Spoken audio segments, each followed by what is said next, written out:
Remin kongreye bajarê Enqerê ya Partiya Demokratîkê gelen HDP li Enqerê li navenda çanda Nazım Hikmet di 10 Avrêlê de hate çêkirin. Hevserokên giştî yên HDP Mithat Sancar nûnerên rêxistinên demokratîk û girseyeka mezin beşdarî kongrê bûn. Kongreye HDP ya mezin wê di meha piştberê 2022 da were çêkirin. Li ber vî berî kongreya giştî li gelek bajar û navçeyan kongre dest pê kirin. Li Enqerê jî bi şahiyeka mezin ev kongre hate durust kirin.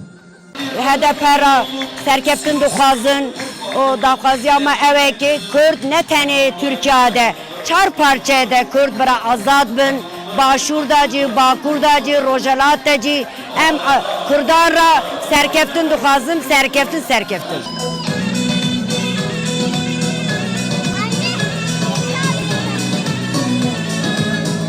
Seriya demokrasi her ye hebe, her ye xutbe, emi peşteharin, emi serkevin, emi vivelati azad bikin, emi vivelati hakkı hamu, mafi hamu gelanji bistinin.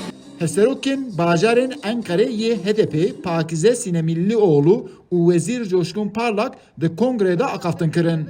Her du hevserokan jî li ser misyona HDP rawestiyan û amajê kirin ku HDP partiyeka hemû gelan e û hemû bindestiyan e.